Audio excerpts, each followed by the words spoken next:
Baby Moses in the Basket, the Bible story.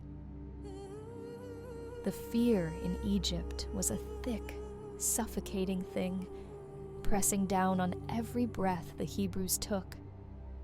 For generations, they had endured the crushing weight of slavery, but the latest decree from Pharaoh was not about labor.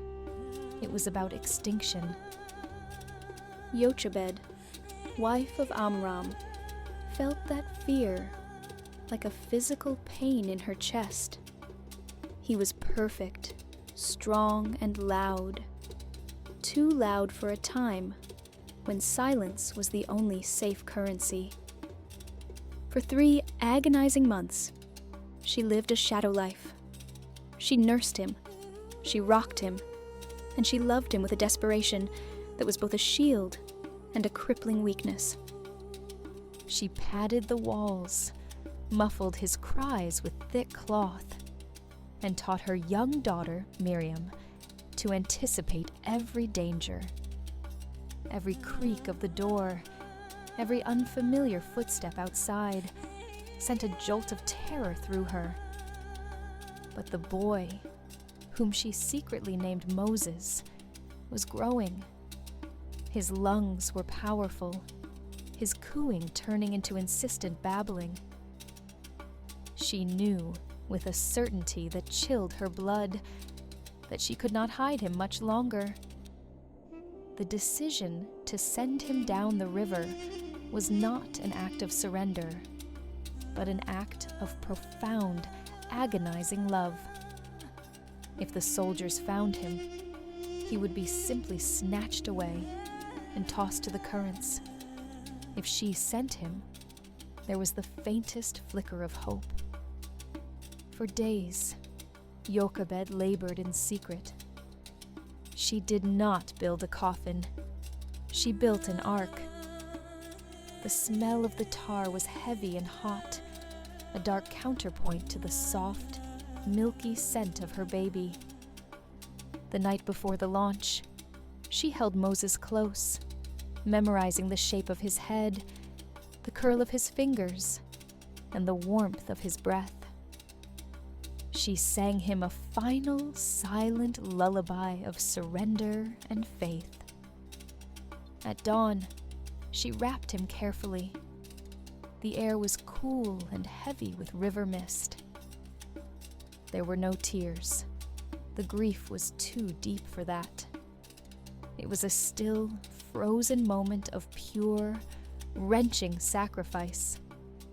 She laid him gently into the makeshift vessel, kissed him one last time, and closed the lid. She could not bear to go down to the river herself, but her daughter, Miriam, a girl scarcely older than a handful of years, yet possessing the steely resolve of a woman, took the mission. Miriam carried the ark to the edge of the Nile, where the tall, dense reeds offered a measure of concealment. She pushed the basket into a quiet, eddying section, securing it close to the bank, and then retreated. Hiding among the tall grasses, Miriam settled in to watch, her small body tense and her eyes fixed on the basket.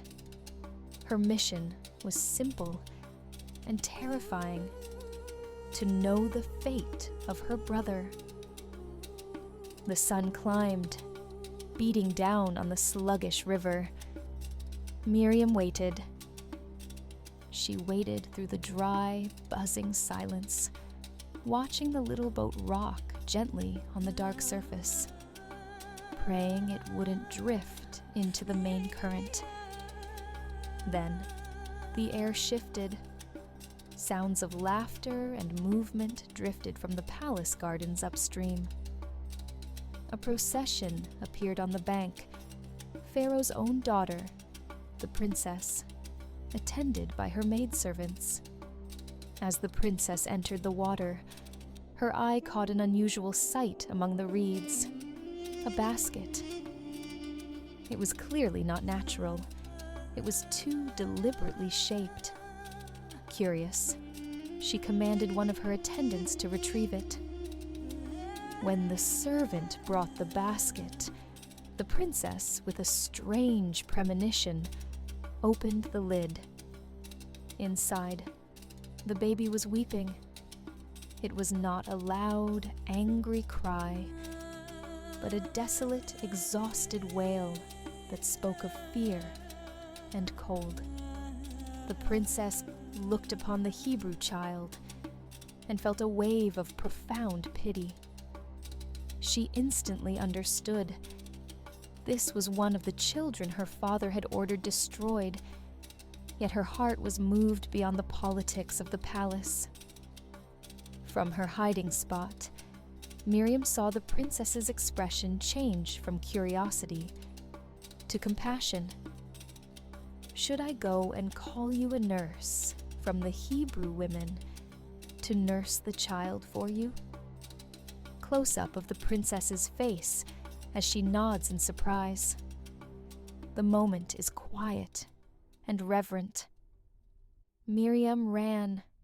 She sprinted back to her village, her feet barely touching the earth, to bring the news that defied all expectation. And so, Jochebed, the mother who had tearfully given her son up to the forces of nature and tyranny, was brought before the princess. The princess handed her own child back to her and gave her the unbelievable command: "Take this child away and nurse him for me, and I will give you your wages." Jochebed received her son back as a miracle. For a period of time, likely 2 or 3 years, she was paid to do the one thing she most desperately wished to do: raise her own son, openly and safely. When the boy was old enough to be weaned, Jochebed fulfilled her promise. She brought him to the princess, who adopted him as her own son. And because she had drawn him out of the water, she named him Moses, drawn out. The child of the slave, saved by the river, and the courage of his sister, was now raised in the house of Pharaoh, unknowingly preparing for a future that would shatter the world from which he came. Thanks for joining the adventure. Don't forget to like, subscribe, and dream big. See you in the next tiny tale.